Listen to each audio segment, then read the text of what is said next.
The joint meeting will come to order. The chair appoints as members of the committee on the part of the House to escort His Majesty Charles III into the chamber. The gentleman from Louisiana, Mr. Scalise. The gentleman from Minnesota, Mr. Emmer.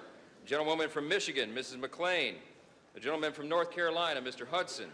The gentleman from Pennsylvania, Mr. Reschenthaler. The gentleman from California, Mr. Obernolte. The gentleman from Utah, Mr. Moore. The gentlewoman from Indiana, Mrs. Houchin. The gentleman from Florida, Mr. Mast. The gentleman from Ohio, Mr. Latta. The gentleman from South Carolina, Mr. Wilson. The gentleman from North Carolina, Mr. Rouser. The gentleman from New York, Mr. Jeffries. The gentlewoman from Massachusetts, Ms. Clark. The gentleman from California, Mr. Aguilar. The gentleman from California, Mr. Liu. The gentleman from Colorado, Mr. Neguse. The gentlewoman from Washington, Ms. Delbene. The gentlewoman from California, Ms. Pelosi. The gentleman from Maryland, Mr. Hoyer. The gentleman from New York, Mr. Meeks. The gentleman from Connecticut, Mr. Himes. The gentleman from Colorado, Mr. Crow. The gentleman from Rhode Island, Mr. Amo. The President pro tempore of the Senate, at the direction of that body, appoints the following senators as members of the committee on the part of the Senate to escort His Majesty Charles III into the chamber. The senator from South Dakota, Mr. Thune. The senator from Wyoming, Mr. Barrasso. The senator from Iowa, Mr. Grassley. The senator from Arkansas, Mr. Cotton. The senator from West Virginia, Mrs. Capito. The senator from Oklahoma, Mr. Langford. The senator from South Carolina, Mr. Scott. The senator from Idaho, Mr. Risch. The senator from New York, Mr. Schumer. The senator from Illinois, Mr. Durbin. The senator from Minnesota, Ms. Klobuchar. The senator from Washington, Mrs. Murray. The senator from Wisconsin, Ms. Baldwin.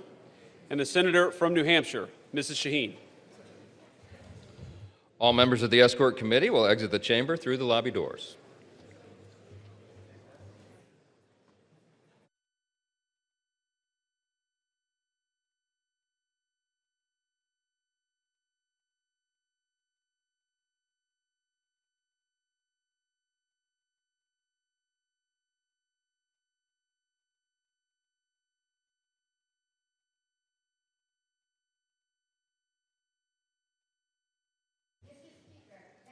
Dean of the Diplomatic Corps. We never know who this is.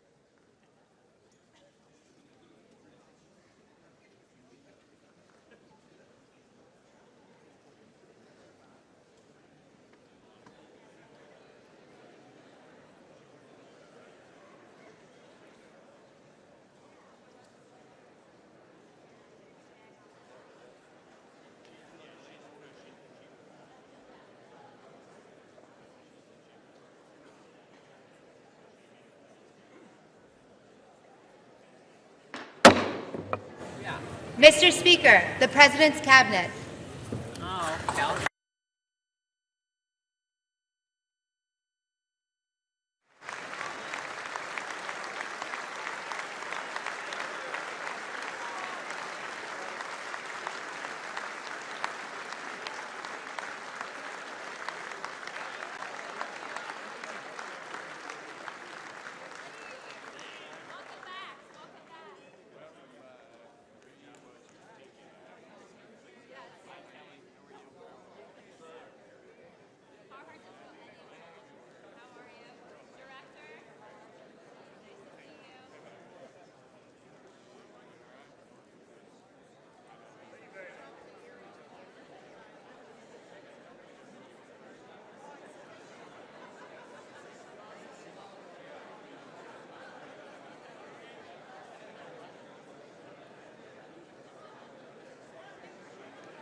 Mr. Speaker, Their Majesties King Charles III and Queen Camilla.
Members of Congress, I have the high privilege and distinct honor of presenting to you His Majesty Charles III.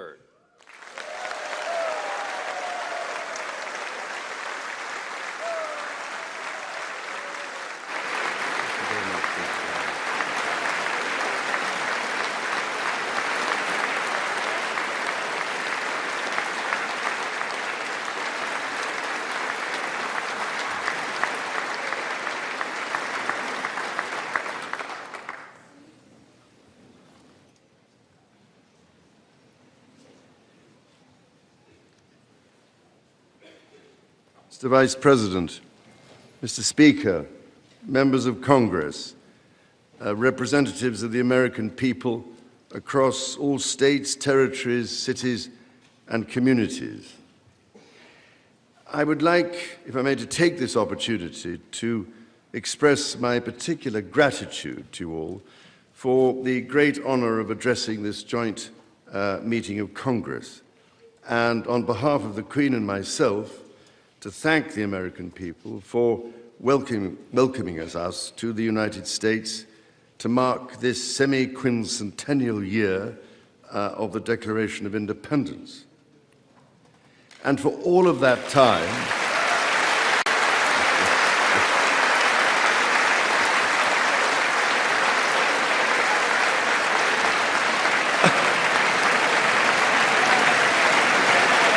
aren't you lucky?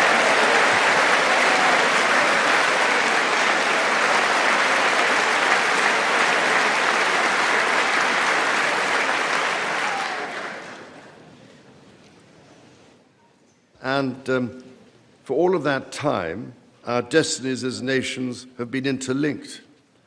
As Oscar Wilde said, we have really everything in common with America nowadays, except, of course, language. So, ladies and gentlemen, we meet in times of great uncertainty, in times of conflict from Europe to the Middle East, which pose immense challenges for the international community and whose impact is felt in communities the length and breadth of our own countries. We meet, too, in the aftermath of the incident not far from this great building that sought to harm the leadership of your nation and to foment wider fear and discord. Let me say with unshakable resolve, such acts of violence will never succeed.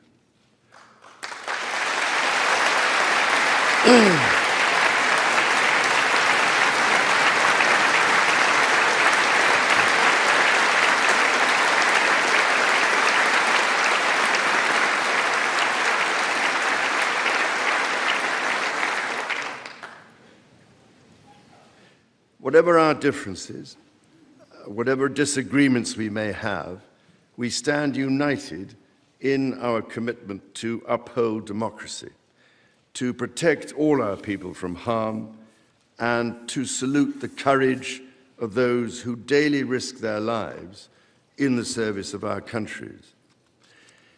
Standing here today, it is hard not to feel the weight of history on my shoulder, because the modern relationship between our two nations and our own peoples spans not merely 250 years, but over 4 centuries. It is extraordinary to think that I am the 19th in our line of sovereigns to study with daily attention the affairs of America. So I come here today with the highest respect for the United States Congress, this citadel of democracy created to represent the voice of all American people to advance sacred rights and freedoms. Speaking in this renowned chamber of debate and deliberation, I cannot help but think of my late mother, Queen Elizabeth, who in 1991 was also afforded this signal honor and similarly spoke under the watchful eye of the Statue of Freedom above us. Today, I am here on this great occasion in the life of our nations to express the highest regard and friendship of the British people to the people of the United States. Now, as you may know, when I address my own Parliament at Westminster, we still follow an age-old tradition and take a Member of Parliament hostage, holding him or her at Buckingham Palace until I am safely returned. These days, we look after our guests rather well, to the point that they often do not want to leave. I don't know, Mr. Speaker, if there were any volunteers for that role here today. As I look back across the centuries, Mr. Speaker, there emerge certain patterns, certain self-evident truths from which we can learn and draw mutual strength. With the spirit of 1776 in our minds, we can perhaps agree that we do not always agree, at least in the first instance. Indeed, the very principle on which your Congress was founded, no taxation without representation, was at once a fundamental disagreement between us, and at the same time a shared democratic value which you inherited from us. Ours is a partnership born out of dispute, but no less strong for it. So perhaps in this example, we can discern that our nations are in fact instinctively like-minded, a product of the common democratic, legal, and social traditions in which our governance is rooted to this day.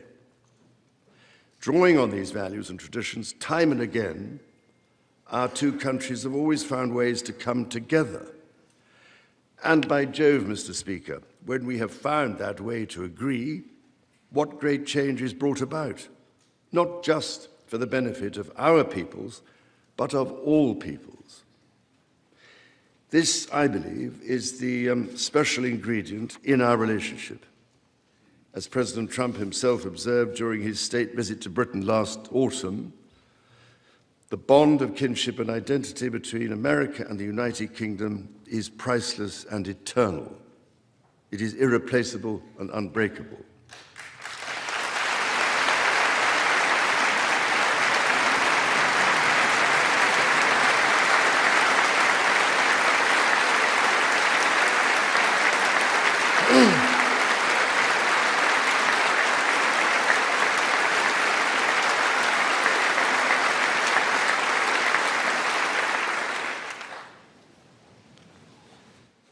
Mr. Speaker, this is by no means my first visit to Washington, D.C., the capital of this great republic. It is, in fact, my 20th visit to the United States and my first as King and head of the Commonwealth. This is a city which symbolizes a period in our shared history, or what Charles Dickens might have called a tale of two Georges.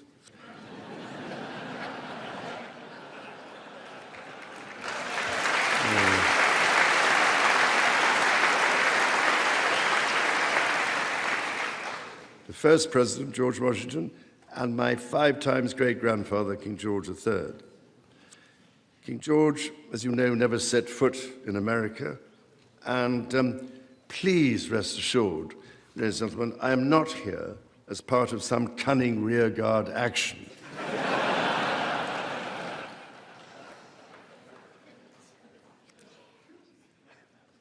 The founding fathers were bold and imaginative rebels with a cause. 250 years ago, or as we say in the United Kingdom, just the other day,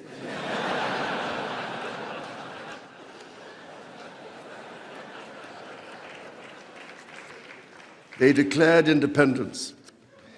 By balancing contending forces and drawing strength in diversity, they united 13 disparate colonies to forge a nation on the revolutionary idea of life, liberty, and the pursuit of happiness.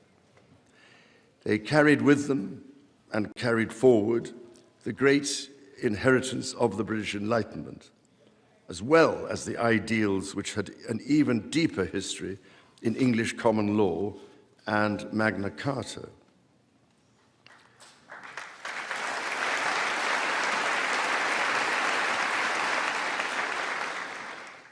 These roots run deep, and they are still vital.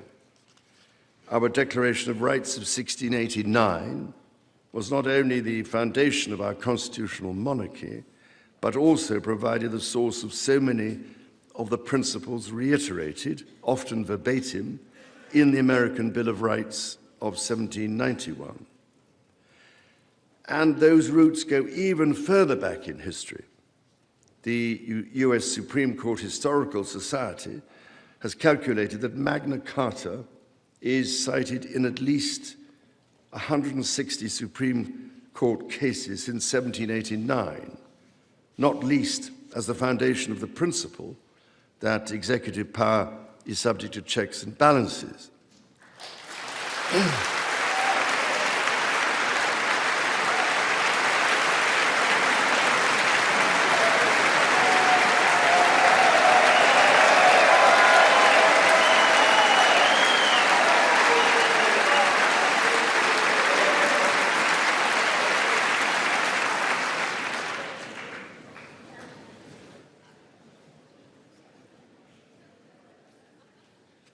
This is the reason why there stands a stone by the River Thames at Runnymede, where Magna Carta was signed in the year 1215. This stone records that an acre of that ancient and historic site was given to the United States of America by the people of the United Kingdom to symbolize our shared resolve in support of liberty and in memory of President John F. Kennedy. Distinguished members of the 119th Congress, it is here in these very halls that this spirit of liberty and the promise of America's founders is present in every session and every vote cast, not by the will of one, but by the deliberation of many, representing the living mosaic of the United States.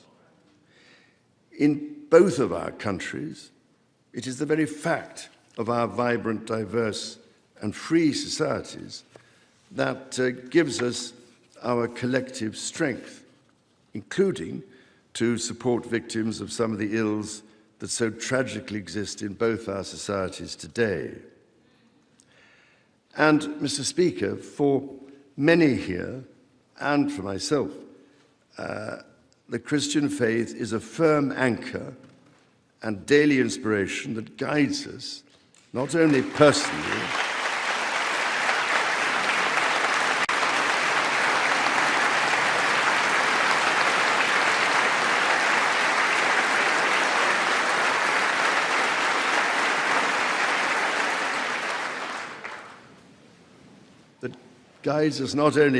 but together as members of our community. Having devoted a large part of my life to interfaith relationships and greater understanding, it is that faith in the triumph of light over darkness which I have found confirmed countless times. Through it, I am inspired by the profound respect that develops as people of different faiths grow in their understanding of each other.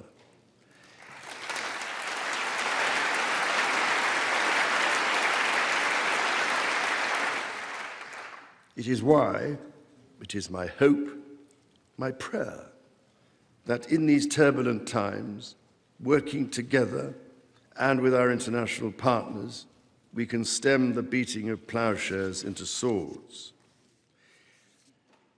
I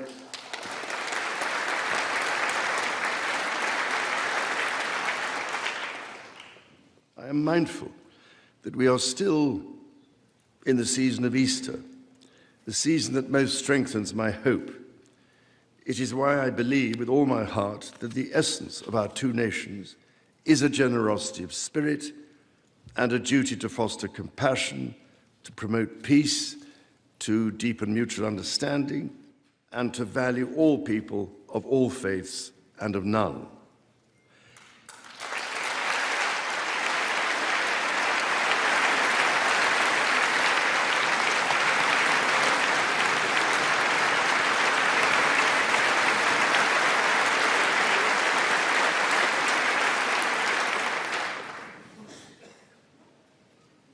The alliance that our two nations have built over the centuries, and for which we are profoundly grateful to the American people, is truly unique. And that alliance is part of what Henry Kissinger described as Kennedy's soaring vision of an Atlantic partnership based on twin pillars, Europe and America. That partnership, I believe, Mr. Speaker, is more important today than it has ever been.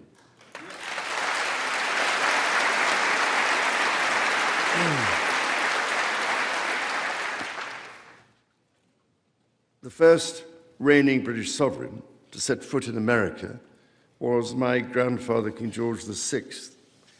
He visited in 1939 with my beloved grandmother, Queen Elizabeth, the Queen Mother. The forces of fascism in Europe were on the march, and sometime before the United States had joined us in the defense of freedom, our shared values prevailed. Today, we find ourselves in a new era, but those values remain. It is an era that is in many ways more volatile and more dangerous than the world to which my late mother spoke in this chamber in 1991. The challenges we face are too great for any one nation to bear alone. But in this unpredictable environment, our alliance cannot rest on past achievements or assume that foundational principles simply endure. As my Prime Minister said last month, ours is an indispensable partnership. We must not disregard everything that has sustained us for the last 80 years. Instead, we must build on it.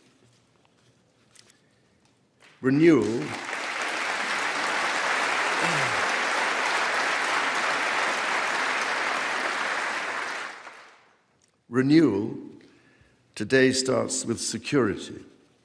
The United Kingdom recognizes that the threats we face demand a transformation in British defense.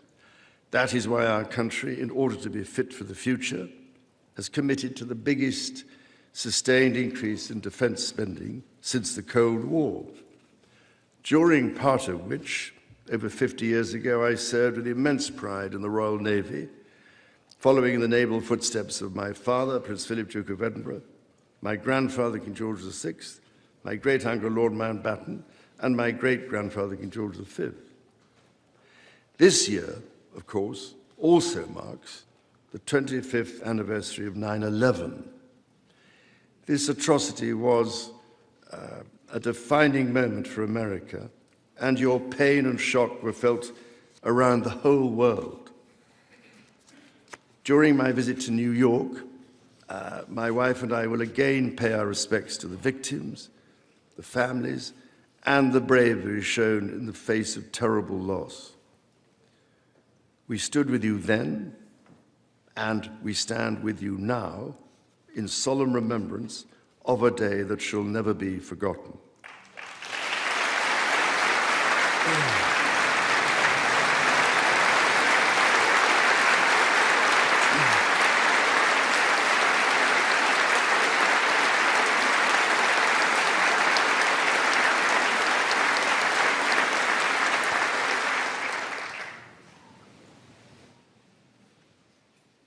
In the immediate aftermath of 9/11, when NATO invoked Article 5 for the first time, and the United Nations Security Council was united in the face of terror, we answered the call together, as our people have done so for more than a century, shoulder to shoulder through 2 world wars, the Cold War, Afghanistan, and moments that have defined our shared security.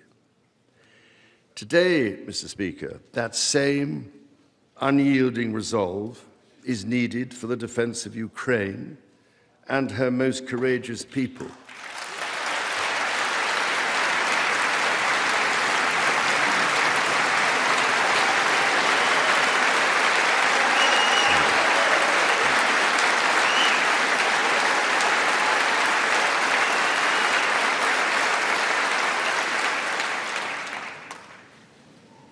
It is needed in order to secure a truly just and lasting peace. From the depths of the Atlantic to the disastrously melting ice caps of the Arctic, the commitment and expertise of the United States Armed Forces and its allies lie at the heart of NATO, pledged to each other's defense, protecting our citizens and interests, keeping North Americans and Europeans safe from our common adversaries. Our defense, intelligence, and security ties are hardwired together through relationships measured not in years, but in decades. Today, thousands of US service personnel, defense officials, and their families are stationed in the United Kingdom, as British personnel serve with equal pride across 30 American states. We are building F-35s together, and we have agreed the most ambitious submarine program in history, AUKUS.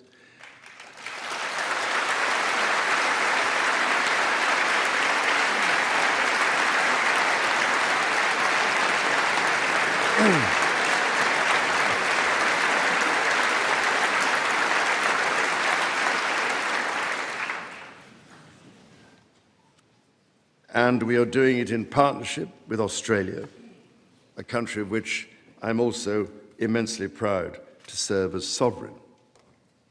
We do not embark on these remarkable endeavors together out of sentiment. We do so because they build greater shared resilience for the future, so making our citizens safer for generations to come. Our common ideals were not only crucial for liberty and equality, they are also the foundation of our shared prosperity. The rule of law, the certainty of stable and accessible rules, an independent judiciary resolving disputes and delivering impartial justice. These features created the conditions for centuries of unmatched economic growth in our two countries. This is why our governments are concluding new economic and technology agreements to write the next chapter of our joint prosperity and ensure that British and American ingenuity continues to lead the world. Our nations are combining talent and resources in the technologies of tomorrow. Our new partnerships in nuclear fusion and quantum computing and in AI and drug discovery, holding the promise of saving countless lives. More broadly, we celebrate the $430 billion in annual trade that continues to grow, the $1.7 trillion in mutual investment that fuels that innovation, and the millions of jobs on both sides of the Atlantic, supported across both economies. These are strong foundations on which to continue to build for generations yet unborn. Our ties in education, research, and cultural exchange empower citizens and future leaders of both countries. The Marshall Scholarship, named after the great General George Marshall, and the association of which I am so proud to be patron, are emblematic of the connection between our two countries. Since its founding, more than 2,300 scholarships have been awarded, opening doors for Americans from all walks of life to study at the United Kingdom's leading universities. So as we look toward the next 250 years, we must also reflect on our shared responsibility to safeguard nature, our most precious and irreplaceable asset.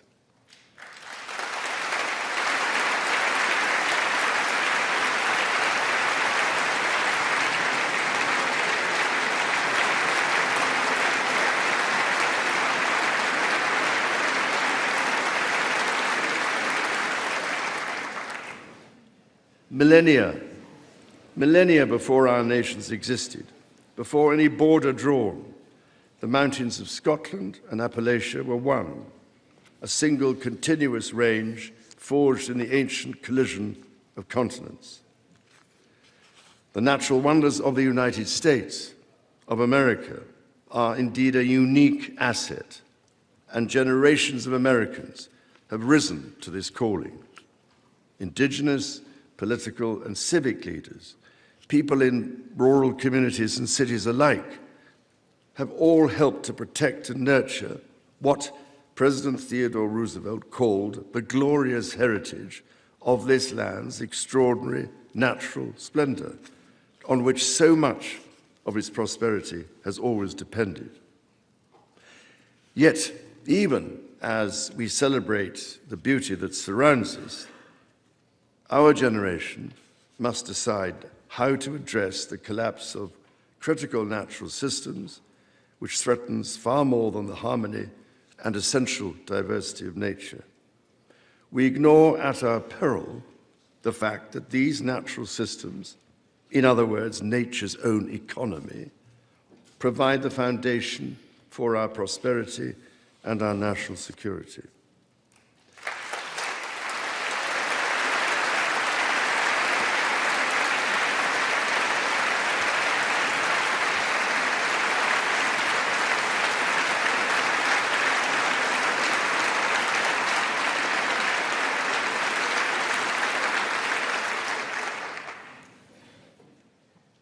The story of the United Kingdom and the United States is at its heart a story of reconciliation, renewal, and remarkable partnership. From the bitter divisions of 250 years ago, we forged a friendship that has grown into one of the most consequential alliances in human history. I pray with all my heart that our alliance will continue to defend our shared values with our partners in Europe and the Commonwealth and across the world. And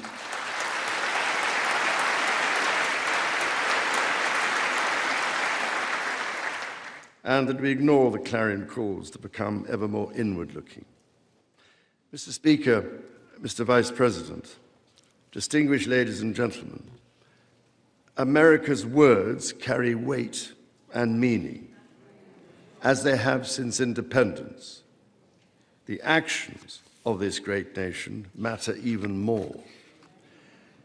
President Lincoln understood this so well with his reflection in the magisterial Gettysburg Address, that the world may little note what we say, but will never forget what we do.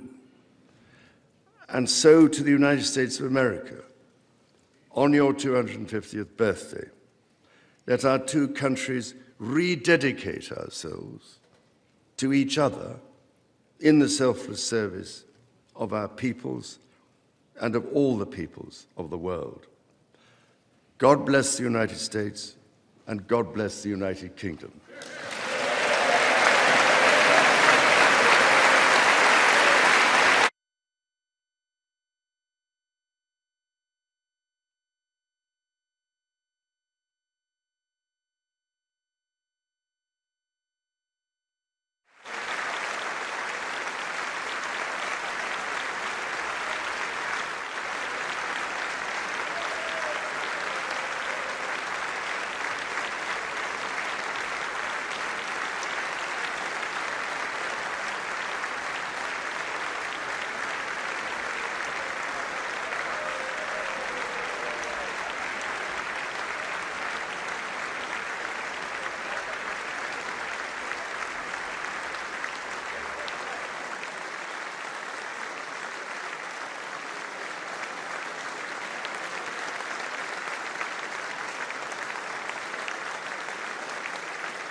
Completed. The chair declares the joint meeting of the two houses now dissolved.